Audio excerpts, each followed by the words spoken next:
Hey, It's Laurie, good to see you. Thursday. It's Thursday, Doug. Yes, it's Again. great. It's great to see you. And we've been talking a little bit this week. It's been fun spending time with you. How is it out there today? It's warming up. It's warming Okay, up. good, good. Well, we've got the So, cold weather here, so yeah. snow on the roads. Yeah. And I Unlike our beautiful guest that we're gonna introduce shortly, but back to you. yes. Sorry, didn't mean to interrupt. No, no, no. I was just gonna say it's really cold here, so we've been inside, and for 2 days, I tried something really neat. I wanted to tell you about. I turned off all the news. I didn't watch any news for 48 hours. I just said I can't do it anymore. Right? I think Good. a lot of people feel like that right now. It's like, oh my God, enough's enough, right? And And so for 2 days I did that, and unbelievable difference in my sort of mood and demeanor. I wasn't always switching to that channel, during the day. I got it out of my head. I just wish I could clean it all away. well, that is amazing. Good for Hmm. you. Yeah, yeah. I'll be doing that on the weekend because we're leaving tomorrow for an overnight. Oh, And I don't watch any news when it's like a little getaway, get my hair done, visit some friends, have dinner, that type of thing. So we do that once a month. We go to Red Deer, Alberta, and spend the night in a great hotel. And they call me the doc there, and I get all special rates and everything. It's just amazing. well, you went on a long journey. Maybe just share a little bit of that before we bring on our guest today. So you went on a long journey in the snow and the ice and the sleet. Oh, last weekend. Oh my Yeah. gosh. We had to make an emergency trip to help a friend. It's what's normally a 6-hour drive, took us 8 or 9. Snow on this end going over, and snow on the other end coming back. And it was just like, ah. But anyway, You made good. it. You made We it, made it. and you We're all helped here. them. We're all Oh, here. that's good. That's good. Yeah. So yeah, yeah. Tell us about our guest today. I can't wait to hear this story, and Yeah. out on the football field, and it's I just know. amazing. 30 years. Come on, that's Yeah, amazing. well, I'm gonna put a plug in for our women's club that we belong to, our network, the Global Society for Female Entrepreneurs. Yes. And we meet on a monthly basis. And I met Mikki there, of course. And I attend directors' meetings, and then we do a meeting once a month. And so through that amazing organization out of California, I met Mikki, and she was a speaker at one point, and I thought, wow, female football coach, Mm. like, whoa. But Mikki has her own show. She is an author, she's a professional speaker. And of course, you're going to ask her the leading question, like, what are you going to do now? And Mhm. it's all about football. So let's welcome Coach Mikki St Germain. Yeah. Thank you for having me. I'm Hey. excited to be here. Oh, it's so great. It's so great to have you. And where are you coming in from? I'm coming in from Southern California. I'm in the Dana Point area. Yeah. Oh, awesome. And now, are you a surfer? I have to ask. No, I'm not. You would think all the times that I've been, but I'm a kayaker. I Okay. kayak and I do stand up paddleboard, but I don't surf. Okay. Well, I love the coast of California. I spent 5 years there. So in Manhattan Beach and Redondo Beach and Palos Verdes. Yeah. So Nice. it was an amazing experience. It's like it'll be in my head for the rest of my life. So. That's great. Hmm. Hmm. And how are you today, Laurie? Oh, I'm doing great. I'm just going to sit back and let you two athletes banter back and forth because, like my biggest game on the planet was badminton, in junior high in the gym. So that's the extent of my athletic career. So but I love sports and I'm a spectator. I would say basketball is my favorite game to watch. But yeah, it's always fun to meet other people and talk to other people. So this is your gig, Doug, and over to you. This is just it's another level though, Mikki. So my daughter just started coaching the school my grandson who's 7.5. Okay, so she just started the coaching process, and I coach my daughters in basketball, not hockey, but basketball. But this is another level, like stepping into to the field with these guys. And I've been looking at pictures and looking at what you've been writing, and it's amazing. So how did that get started? When did you start knowing that you were a coach? Oh my gosh. I fell in love with the game of football when I was 7. I loved it. I inherited a new dad, and one of the bonding things that we did together was he turned me on to a New York Giants game, and I'll never forget watching this. And I went, "That's what I want to do. I want to do that," and I loved it. And it just captured everything about me.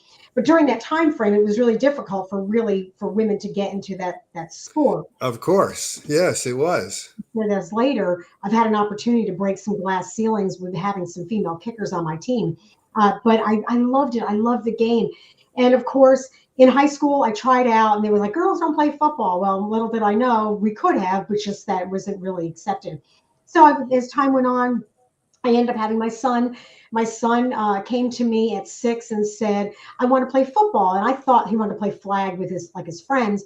He said, "No, I want to play tackle." I was like, "Yes," because since he was little, I would run with him and I'd teach him how to juke back and forth. With maybe one day he'd want to play, and if he did, that was fine too. I'm not one of those parents that I want force their kids to do something.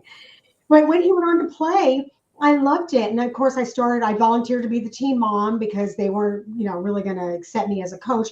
And I just watched and I listened and I learned. And I learned everything about offense and defense and special teams and every position. And then as he got older, and different teams that he went on, they needed an offensive coordinator. So I stepped in for that. They needed a line coach. I stepped in for that. Then they needed defense. Wow. And then I got an opportunity and I was so, so grateful. I'll never forget. There was another woman. She was a president of Okjoff. And I said, "I want to be a head coach." And the program that I was with at the time said no, they wouldn't take me as a head coach. So I went over to another program and they said, "Yeah, we'll do it. Why not?" So it worked out in the long run. I ended up with 17 guys, which, as you know, on a football team, I mean, you Crazy. 22. 17 is very minimal, right? And I said, "Okay, what do you guys want?" And they said, "We want to go all the way. We want to win all the way to state." And I said, "Okay." And this is more information I can give you later. But yeah, I've loved it since then. I've gone on to coach high school. I've worked with college level kids. I've had an opportunity to do some stuff with the NFL. And it's more than just a game. It's a way to really understand and apply everything you learn in this sport into your life. And I love the kids. I love the people I work with. I love the game. It's just an overall way of camaraderie and being together as a family. You're asking, it's more about leadership I'm hearing because, I was never asked the first 5 years of my professional hockey career in Los Angeles. Not once did anybody ever ask me what I wanted to achieve.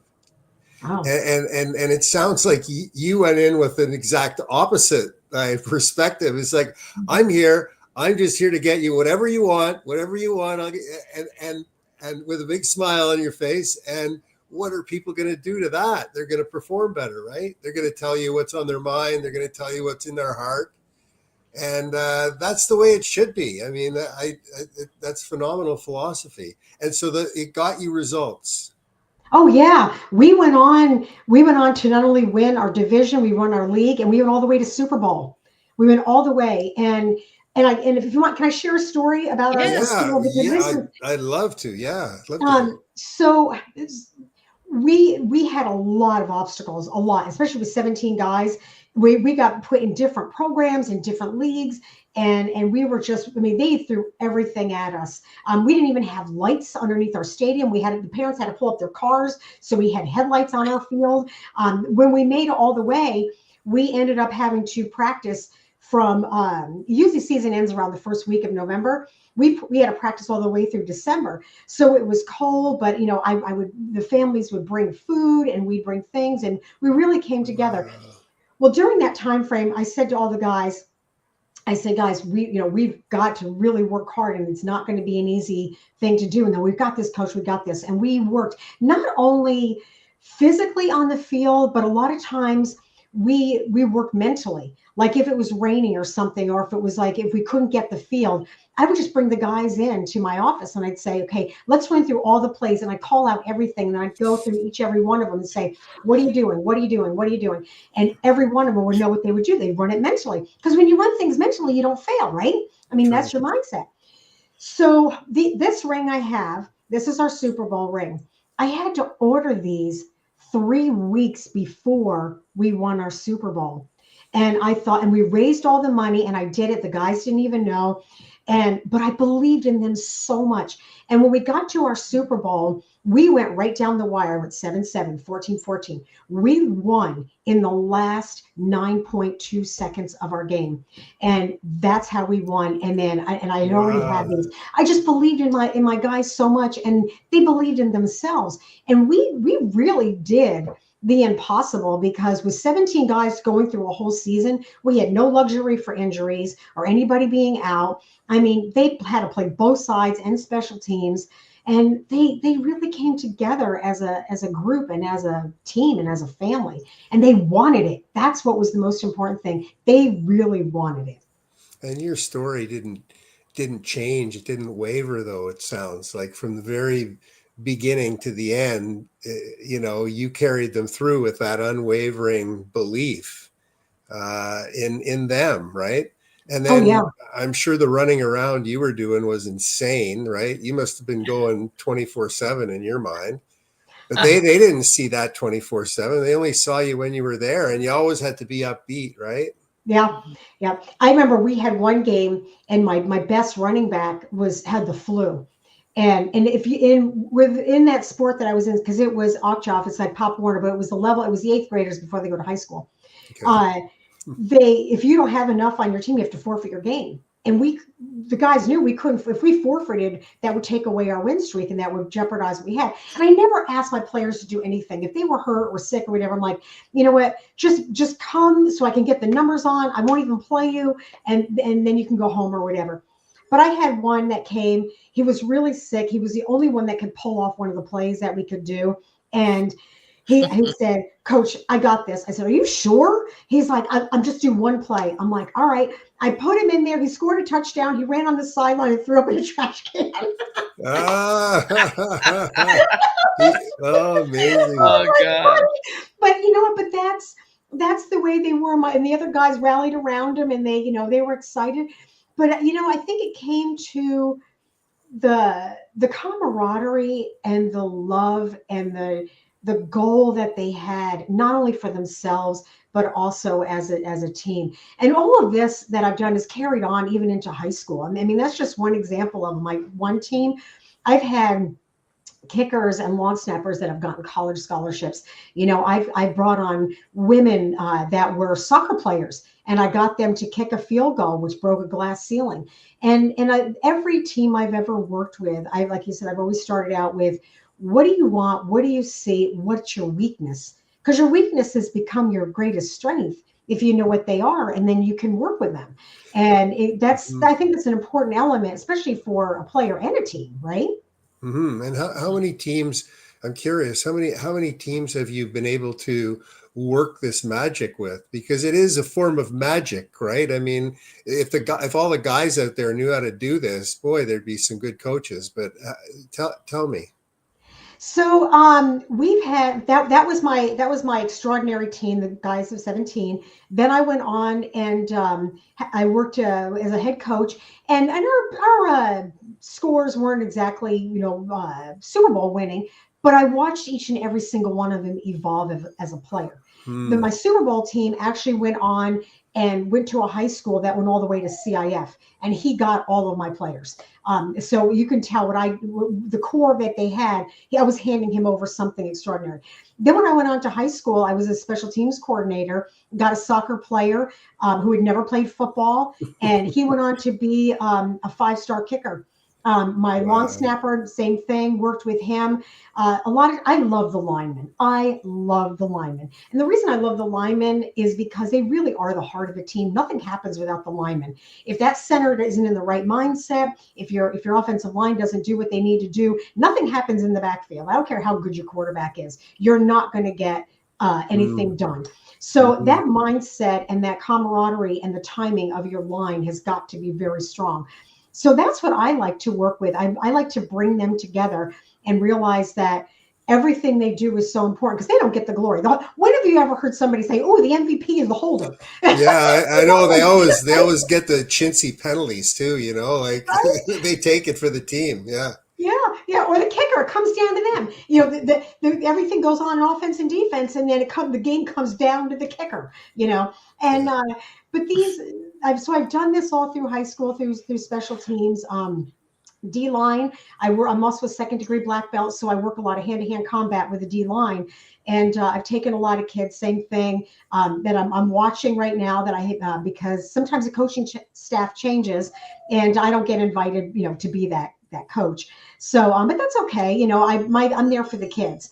And a lot of times, what I do is I see them and I watch them. And we've had a lot of guys that have gone on to the college level, and I've watched them evolve. And it's starting out right off the bat. What do you want? Where do you go? Where do you see this happening? And hopefully they can take that from whether it's 8th grade, 9th grade, college level into the NFL. What do you want? Where do you see yourself going, and how badly do you want it? And what are you willing to do and make the sacrifices to get there? And if I can teach them that at any level, they can take that all the way through their life. Because as we know, our sports career ends. You can't play football forever. And you see a lot of these players that have been, at the NFL level. And then what are they doing afterwards if they don't have that mindset to achieve something else and more, right? It has to be all consuming, right? Because if it's not for you, it's going to be for the next person. Yeah. And, and getting that point across it before it's too late. Right. If somebody has the talent, that's the hard part of coaching. I've never been a head coach, but that's the hard part of coaching is you see it and you try to figure out how you can get it to go, and you've had success doing that. So how many, have you had some players have some big success too and get their university and seen them go on? Yeah. My long snapper and my kicker have moved on. I'm watching a couple that I've worked with at the high school that are seniors that have gone on, and they're being looked at. And I really truly believe my kicker, the one that I had for 3 years, incredible person and very driven and motivated. And for me, I always push my guys. Like when we were working, even at high school, like when I worked with my kicker, my long snapper, and the holder, I didn't have them work at high school level. I was pushing. I said, no, I want that timing at college level. If you guys want to play in college, then do it now in high school so you can walk out of the field. I would have my kicker go and kick through the college because the uprights are a lot thinner than high school. So you've got to have that mindset. And I would do things like, don't aim for the uprights. And I would make them focus on like a tree or a house or something that was behind the uprights. And I'd make them focus on that. And I go kick to that. My line, I was like, no, you're not going to go. I know you only have 3 to 5 yards you go. I want you pushing them all the way back to the end zone. So I would teach them in kind of a martial arts mindset to push themselves further and see beyond what was right in front of them. And then I think that they would take over into their lives to always, achieve more. Don't be in a box. Don't look at things with blinders on. What's the bigger picture? What's something else that no one else is seeing that can push you to the next level? See, that's where guys have a problem. They can't get out of the centric approach, right? It's not just football centric here, right? There's more to this whole thing, right? to think about. So you get them to think, yeah. Every sport, everybody's an individual. And I think sometimes coaches forget that. And especially when you're working with kids and you don't know what they're going through and you don't know what kind of life they've had or what's going on in their world. And I think when you look at it like that as a coach and you teach each one of them and you respect each one of them and acknowledge each one of them as an individual, these guys will do anything because they realize that you appreciate them and you see them for who they are and not just cannon fodder out on the field. And I think that's one of the biggest mistakes coaches make is they just shovel in people because they want the win is so much more important than understanding. But see, the win will come. The win will come if you do all those other things and recognize these as individuals. If there's glue, if it's sticky. And so you make it sticky. Sort of, that's the way I see this. Is it doesn't just fall off their back. it stays with them. And I bet you your team hugged more than any other team in the league too. Oh my gosh, we celebrated all the time. We were a family. Because we ate together, we did stuff. And well, the other thing too is academics was really important. So what I would do with a lot of the guys is if somebody was failing something, especially in high school, I'd say, okay, who's got an A in this class? And somebody raised their hand. I'm like, so they'd come into my office. We had an area where we make peanut butter and jelly sandwiches, and they'd all connect and have lunch together. And I'd say, okay, you work with him and you work with him. And I said, so you guys need to get your grades up. I said, or we're not going, we can't play. You guys you're gonna get cut, and nobody should be cut academically. And we always say student athlete, but not many people really implement that whole process. And there's just a lot of elements, and I like I said, I love it. And I think if more coaches looked at their team as people and individuals and seeing who they are and what they can do, because you'll find a diamond in the rough. I've seen it many, many times over the years where I've seen coaches not play somebody, and I know they're a diamond in the rough. And then somebody gets hurt, and then we have to put him in. They're like, "Oh my gosh, where did that come from?" I'm like, it's like it's been there all the time. You're just gonna see it. So is the climate at the board level and et cetera, in the US in these leagues changing dramatically right now? No, this is still a really difficult field to be in as a female. I'll give you an example. I've applied for the past 2 years to be a head coach. I have all the credentials. I've had all the certifications and more. I've even gone into sports management to learn how to even have these guys recruited into the next level. I mean, I don't have the luxury to not know what I'm doing. I mean, I have gone above and beyond. I could coach, into the higher levels, but getting into it is just really difficult. And even just getting past the interview is really hard. And I wish somebody would understand that my coaching style is something that will bring them a win. I mean, every place I've ever been, I've never failed with bringing a team together and having them excel. And I'm not saying that to blow my own horn. I'm just saying it because I think coaching has got is more than just your name on a paper with all your credentials and showing up because you understand the game. It's a lot different. There's a woman that is in the NFL now, right? An assistant coach. There's a couple of them, but they don't stay. They don't stay. And do you know them? Have you had conversations with them? No, I've never had an opportunity to meet them. I mean, I'm aware of who they are, and I always wonder what happened. What's the story? Yeah. And it's things are. It's just like anything else. I mean, I'm not going to give up. At some point in some time, I hope I get that opportunity. I'd like to have an opportunity even at the high school level just to head coach, because I think, and I surround myself with good coaches. It's not just about me. The people you surround yourself with really make a difference. And I've got some extraordinary coaches where we're all like this. I got a great guy who's I call him the running back whisperer. He sees running backs and he's really good. Plus he's great at offense. I've got a quarterback coach who's even had quarterbacks go all the way to the NFL that are in the NFL now. And I surround myself with really good people. And it's not about just one person. You have to have a really good team and people around you that are on the same page to do the same thing. The timing couldn't be better, though. I mean, right now for you got the experience, you got the gender, you've got a failing culture system that's been driven by the male, which doesn't work anymore, right? All you have to do is a top-down 1/3 of the organization anonymous survey in a corporation, and you'll find out that they're messing everything up. But they don't want to look at that. So which team and when? I think it's just a matter of which team and when, and keeping the light on, and in the window, you keeping the light on and saying, look, I'm here. You guys just have to pick up the phone and call me.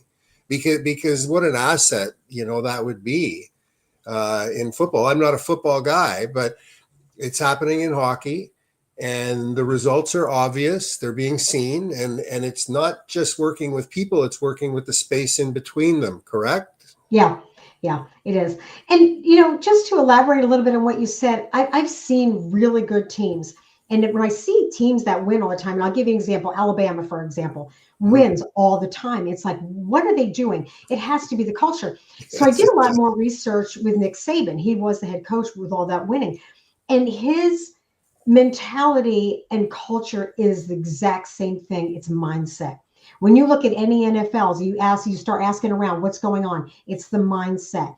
It's coming together. It's the coaches that are like one game at a time, one score at a time. I always tell my guys, don't even look at the scoreboard. I said, do your job one play at a time. The scoreboard will take care of itself.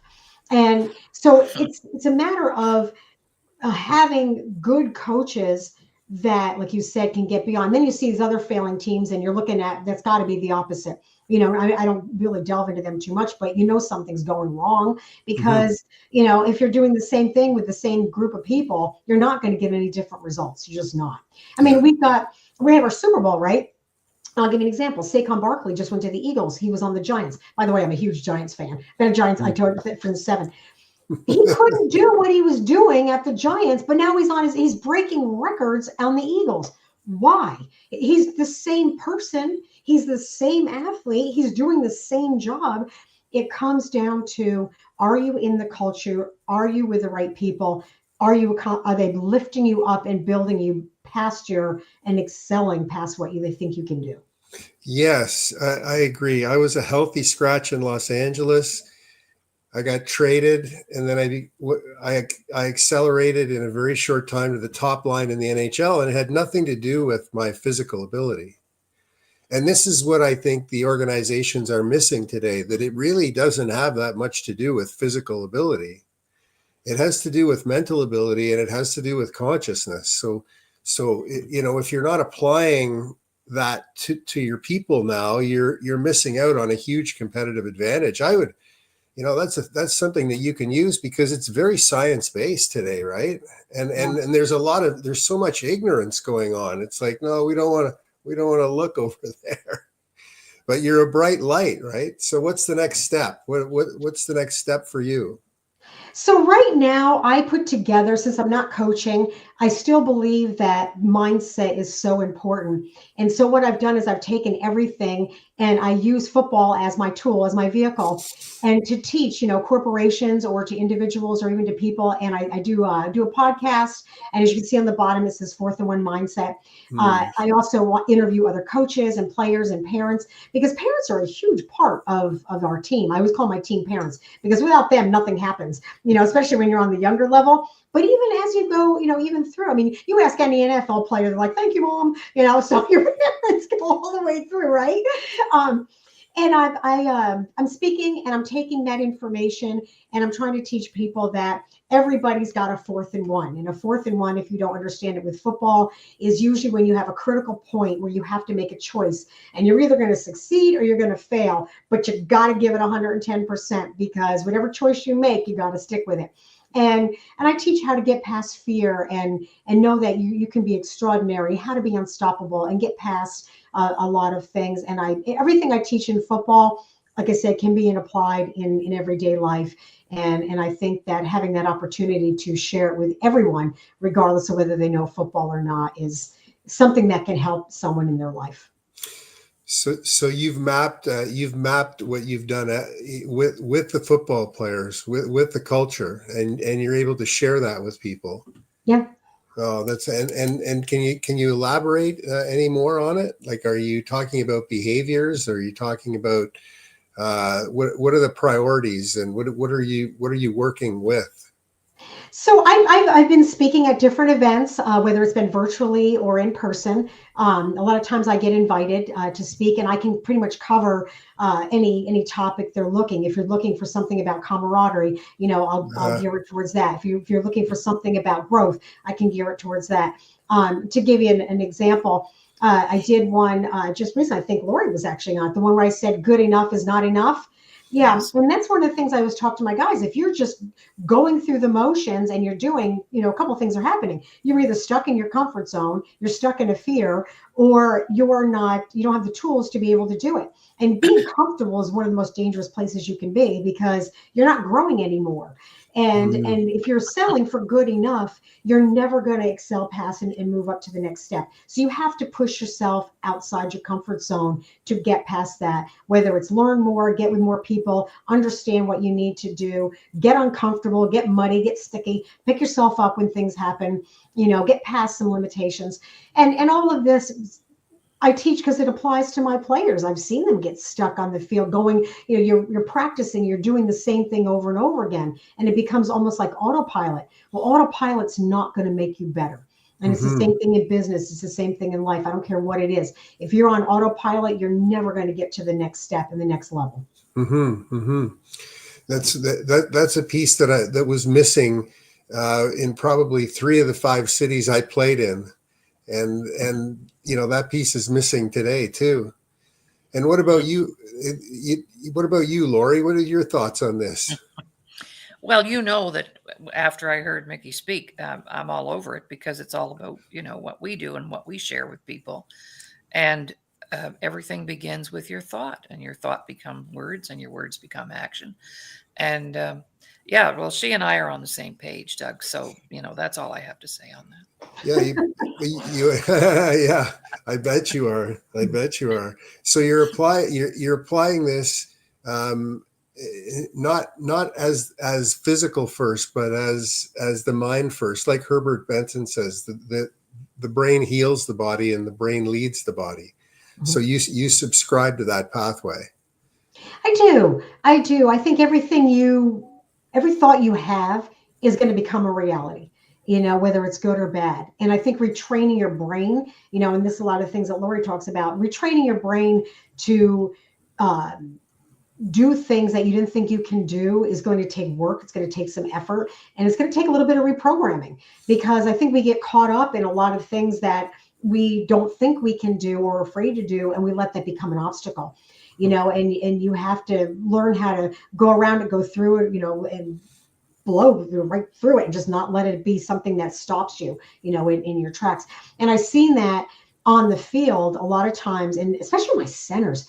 You watch, if you have a center have a bad snap, and then all of a sudden he starts having bad snaps again and bad, it's like you can see it. And I used to do this on the sideline. I used to wear bandanas because you can't see me. I'm only 5 foot on the sideline. You cannot see me with these guys that are 6 foot, 300 pounds. So I wear bandanas on my wrist. And when I do my calls had different color bandanas. But if I wanted their attention, I cross my arms and I go, hey, hey, and I'd be pulling on them. And they'd look, and I go, look, look. And I look right at my center and I go, take a deep breath, get centered, relax. And I would do this, and I could see him, and I could see him take a deep breath. I could see his shoulder drop, and then he'd be fine. Or if I switch it over to defense, I'd pull him off to the side, and I'm like, "What's going on?" And I'm like, "It's gone, it's done. Don't worry about it." I said, "You know what? We can't bring back that play. I'm not upset about it. You don't need to be upset about it. Nothing happened. So what? Let's just move on. There's nothing we can do. Just now, it's your choice to move forward." And that I think is a lot of things that we need to do. We have things happen and we get frazzled, and then we're like, okay, and we forget to regroup. We forget to step back and go, I need to regroup, and if it's a mess, make it your message. If it's sticky, yeah, you know what? So what? It happens. I mean, it's a do-over, and that's okay. I mean, I always say mistakes are a mistake. They do in Hollywood, right? Let's do it. It's a do-over. It's a mistake. So what? And it's just don't focus on that. You have to be able to move beyond that, and that's what's going to help you grow. And athletes generally want to take shortcuts for everything. So you must be a wizard at sharing with them how you could take a shortcut from where they are, their current reality to their desired future, right? Because you know what they want. You have a good sense for that. So is that included in what you're doing right now with the general population? Yeah, I'm a stickler for detail, whether it's on the field or speaking. And when Hmm. people come to me and they say something, I try to break it down, just see really where's their mind, where do they what's really the bottom line, what's the underlying thing. Like Hmm. I've seen kids come out on the field and they're not performing or something's happening, it's not because they're not capable, because they're good athletes. It's because something's going on up here and something's happening. And I usually, when I speak with people too, when they have something happen like this, there's something holding them back. And one of the things that I do is I say, you got to put yourself in a place that you're just focusing on what you need to do. And like, for example, in the football field, and I've even had it happen in my own life. I mean, over the years, I've had some things and challenges that have been transpiring. And I walk out on the field, I'm like, I cannot let this affect me. These guys need me. I got to be in the right mindset. I can't let the other things affect me. So what I did is I pretend like when I walk out on the field, and most fields are fenced in. As soon as I walk through that gate, I pretend like there's a big force field around me. Like it's like a big bubble. Whatever's happening outside me is still going to be there. And whatever I have to do on the field, this is my happy place. This is my safety place. Nothing outside can affect what's happening to me right now, right here on the field. And that's what I tell my guys too, because sometimes their family lives are rough. Sometimes they're struggling with things. And I say, whatever's happening, it's going to be out there. But while you're here, just give it everything you've got. Just be you. Don't allow anything to take that away from you. Put all that aside and focus on what you really, really want. And usually a lot of times that's when it all comes out and you'll just say, most spew, and whether it's in real life or on the field. And most people will tell you, yeah, because I've got this. Okay, let's break it down and let's see what's an obstacle, what's really holding you back, what is the underlying reasons that you're not getting to where you need to be, and let's work on that. And it might be one tiny step each day. It doesn't have to be. I'm not expecting to make you an NFL player the next day. I'm not expecting to make you a CEO. I'm going to make you what you need to do to compete with yourself today so you're better for tomorrow. Yeah, and it's funny, I thought of Georg Northoff's work on duality, the story that we tell ourselves and the story that's actually happening, so that you're just chanting that, saying, get rid of duality, just focus on the moment and stop listening to the story that you're telling yourself that's happening, because it's not real. And so you have this insane, it sounds like you have this insane ability or attraction to finding that peace. It's just listening. Yeah, I know, but that's what guys aren't that good at. That's why they need you. That's why they need you on the sideline. I needed you on the bench when I was there, right? Because I knew what I was trying to say, but they didn't understand what I was saying. And I'm sure you run into that all the time, bringing the player to the coach and saying, here, can I translate for you? You probably do a lot of translating. I'm right to the point. I mean, and I think when we're dealing with players, sometimes it's grabbing the face mask and go, what is going on? And then I'm like, stop. Take Laurie does that too. Yeah, she grabs my face mask every day. Like, what's going on? And then it's like, and a lot of times I have to pull them aside. And sometimes, whatever happening, it cannot be fixed on the field. It may be something we have to meet later on, and work with it because it's just so deep. But I think once you have that trust, and people know that they can trust what they have to tell you is never going to go any further, and you're really there for them, then that's when you really start to see people excel. Because we all have something, and I think having the ability to share it with someone so they understand you, so you can move forward, is priceless. It really is. And I think that's another thing that is missed, because especially on the high school fields, when you got 80 guys. But I'm not going to use that excuse, because I knew every single one of my players, every single one of them. Whether I was working with them or not, I knew them all. Yeah. I could see that. And you would follow up with them. See, that's the thing that never happened with guys. They don't follow up. They say they're going to do a whole bunch of things, but that they never follow up on them, right? And you follow up, where when you say to a player you're going to do something, you do follow up and you build trust instead of erode it. Yeah. And that's probably what you spend most of your time doing on teams is, and we do this in life too, is you spend time patching the erosion that other people are creating, right? When it's totally unnecessary, right? Well, think about it. When you look back at your life, what do you remember? Who are the most important people, influential people that affect you in your life today from your past? It's going to be your parents, it's going to be someone in your family, it's going to be a teacher, it's going to be a coach, and your friends. And I know being a coach is a huge responsibility. It's not just knowing X's and O's and offense and defense. It's knowing your players, because they're going to remember me. They're going to remember me either as a really good coach, or they're going to remember me as somebody that didn't make their life happy. And I always want to be that person that if I have an opportunity to touch somebody's life, I want that memory to be a good one. That's a healing perspective. It's not even a performance perspective. No. You're talking about healing here, like who are you? And anybody out there listening that has a football team needs you. Okay. So, because it's phenomenal right from the very beginning. When you started talking, it was like, okay, she's taking the healing road, but isn't it the same thing?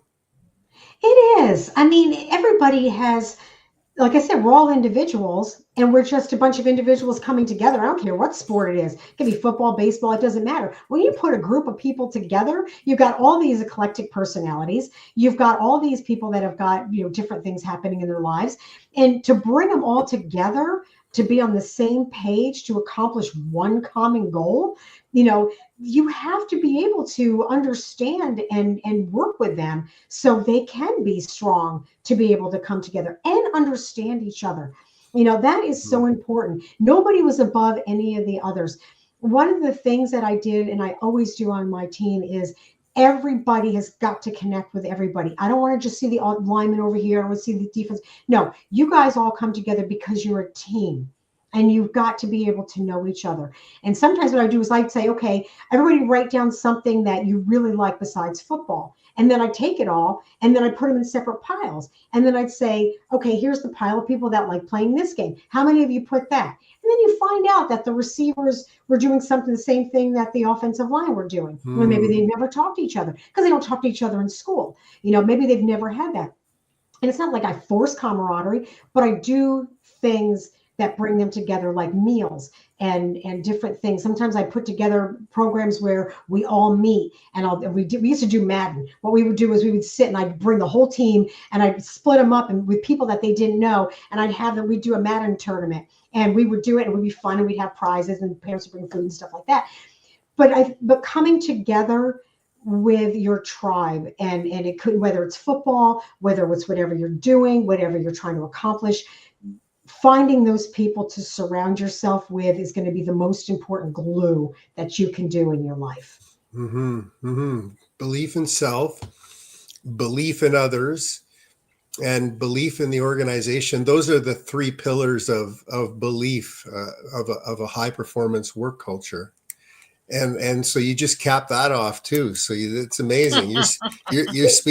You're speaking directly to the science of work culture, right? And how to build it as opposed to destroying it. And most people don't know that inertia doesn't exist. They think, oh, we're just keeping it the same as it is. If you think you're keeping it the same as it is, it's going down. Right? If you're not keeping track of it, and that's the thing of the value that you bring to the table, or somebody like you, is you keep track of that stuff. And most people just discard it. They just throw it in the garbage because they're only thinking about them. When Einstein said doing the same thing over and over again, expecting different results, is insanity. It's not hard to figure out. Oh, that's amazing. So when is the book coming out? Have you got it?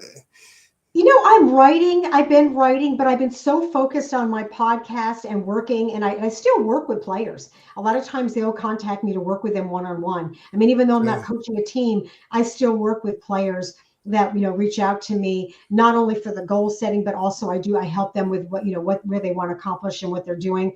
And, because I'm very fine tuning when it comes to their skill or their strength, because I'm a strength and conditioning coach, plus, working with whatever they want to do to enhance their performance. So I do that, but I am writing. I don't have a deadline. My book will be 4th and 1 Mindset. Same thing with what I'm doing, because I really think they're right. It just fits the profile. Yeah. But it's something that I think everybody can look at, whether you're looking at me or somebody else, but all of these tools, are always going to help you in your life. And Laurie's got some great books that we're on the same page. I mean, Laurie's books kind of feel the same thing. I mean, when you have that mindset and you know what you're doing, you know, having that ability to share that information is a life changer for a lot of people. Yeah, it's important that what you have to say, and in my opinion, it's important that you put it in audio, you put it in video, you put it in graphics, and you put it in text, right? So that it will live, right? For forever. We're at that stage in history right now where if you build it that way, you can insert it, you'll be able to insert it into something else, you know, and it will go on. So, Yeah. you know, like you're a leader in this space. Like I've never really heard anybody, a woman talk like you with respect to the coaching side of things. I wasn't blessed with the opportunity to have female coaches, right, when I was in my era. So it's just it's incredible, your perspective. It needs to be boxed up. If you ever need a hand, I've helped dozens and dozens of people write books because I have a simple process that's called 52 pictures. And all you have to do, the first step, I won't tell you the second and third step, is find 52 pictures in your life, 52, that are the most important pictures to you in your life, and put them in an envelope and then call me. And then I'll share with you what to do with them. I love it. That's awesome. Yeah, because you must have some incredible documentation about what you've done. I mean, yeah. I have a question too. Where do we find your podcast? You can go to fourthandonemindset.com, and the link will be in there because I'm on iHeart, Spotify. I'm on all of them. I'm on all the platforms. Okay. Yeah. Perfect.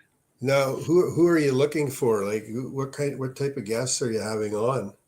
Any coaches, players, or even parents, because you know parents, like I said, there's such an important element, especially when you have got parents that are dealing with kids on the high school level, you know, or starting maybe even early. Because I know when I was going through the program to scout, some scouts are even looking all the way down to 8th grade. And if you've got somebody extraordinary, they're going to watch them. Now, granted, for NCAA rules, you can't approach a player until their senior year in June. Oh, I mean, their junior year, but in June. So you can't approach them, but they're watching. I can tell you right now, they're watching. But with parents, a lot of times they don't understand, or they don't know, and they're like, what do I need to do? How can I help? What steps can I take? What are things that I can help to enhance my child to move forward with what they want to do? And sometimes it's even talking to a parent where I have to tell them, hey, put the brakes on a little bit. You know, this is their journey, you know, and you have to understand that too. So I like having on different guests because I like hearing their perspective and hearing their story, especially if it's something uplifting, you know, or sometimes people come on and have a question and I like to answer. I like to do that. If somebody sends me questions, and I like to be able to go on air and answer those questions. And I'm just starting to do that now, where because a lot of people have questions all the time. And sometimes I share a lot of information in regards to health. You know, I mean, you know, heat illness is such an important thing when it comes into the summer. Some people just don't understand that, or concussion protocol, you know, or what if somebody gets an injury, you know, and that's another whole mindset. Somebody who gets an injury, your whole life changes, especially if that sport is so important to you. And Doug, I mean, you and I haven't even had a chance to talk, and I would love to hear your story. Well, it does change. It depends on the severity of it. I'm involved in running a health clinic, and there was a kid in there. He's 23. He said, I don't know if I should try to get better to play again. I said, well, you're not going to have another chance better than this to play again, because you're 23 and it's going to go away too quick. So I said to him, work your butt off and get off the table and get back in the game, because you'll wish you did. Yeah. It's pretty simple sometimes, right? Yeah. And then there's times where, and what I think one of the hardest things I've had to do as a coach is I've seen somebody suffer a concussion, maybe not one, but maybe two over the time frame. And I have to go to a parent and I'm like, you know, this is something that you have to really sit down and evaluate. I mean, do you want to make money with your head? Do you want to make money with your body? And when you've got a kid that's in high school and he's already suffered 2 concussions, my thought is, how important is this to you? And let me be honest with you and tell you, do you have the ability to go to the next level? Not because I don't believe in you, but is this really what you want? Because you have to make that choice. that's something where I lay all the cards out on the table, not only for the player, but also the family. And the reason I say this is I've experienced this myself. My son was an extraordinary player, best slot back, best running back. I'm not saying that because I'm his mom. The kid was incredible, very fast. He was running a 4.6. Sometimes, I mean, on the better days, he was running even faster. Had eyes, great eyes, hand-eye coordination, could see things. He was really, really good. He played all the way up to his junior year. Unfortunately, they wanted to play him at the JV. He was playing varsity. They took him into a JV game that he should have never been in, but they wanted to win. And the center got the wrong snap count, snapped the ball. The offensive line didn't block. Two massive defensive tackles came in, hit my son so hard, he got a very bad concussion. I mean, a really bad concussion. And I said, "You're done. You're done." And I said, "You're done." I said, you're going to, and he said, "You know what? You're right." And I said, "I know you could have played in college." And he had college scouts looking at him. And I said, "Buddy, that concussion was very difficult. And it took us a long time. I was really afraid, of things that might have gone on. And I'm also one of those coaches, if in doubt, pull them out. If I think a kid's got a concussion or something, if I watch their head bounce, you're done until I can find out if you're okay or not." And I think those are very difficult decisions you have to make as a coach too. And you got to have the guts to do that. They're still individual people, right? Now, how is your son now? Like, when did this happen? This happened his junior year. He is now in his junior year of college, but he's going to school to be an electrical engineer, and he's really good at math. So I mean, and he is really good. And I think if he had gone on, and I've seen it happen over and over again, that sometimes an injury is going to be the end of that career, and that's okay. It's not the end all. It's not the end of your world. It is whatever got you to the point. And that's why another reason why I am so focused on giving you life skills when you're playing a game or a sport, because when that sport ends, I think about how many kids that are seniors. That's the very last time they're ever going to play football. They're not going on to the college level. They're not going to play in the NFL. That last game of their senior year is one of the saddest games ever, because they're never stepping on a field again. But do they have the skills to go on and do something else and maybe take all that drive and passion and move it on to the next thing and not realize that's not a dead end? And they do. That's what makes you so valuable. Before they know that they do. That's the thing that you guys have in common, So and isn't it true that the support piece today, the players there was no supporters before, but the model today probably with the circle of supporters around each player, making sure that the stresses from outside and the anxiety that can tear us apart doesn't negatively affect the score on the board, right? Yeah. So I have to jump in, Doug. I have to jump in because it's time. It's time. I get to be the bad guy. Thank you so much for having me and giving me an opportunity to share my story. I really appreciate both of you. Thank you so much. Well, it's fantastic. Thanks for coming on. Yeah. Thank you. And our guest today, Coach Mikki St Germain, female, 5 foot nothing, football coach.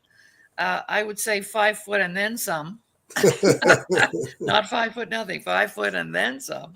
So thank you, Mikki, for being here. It's been a real pleasure. And I knew that you and Doug would really be able to banter for at least an hour.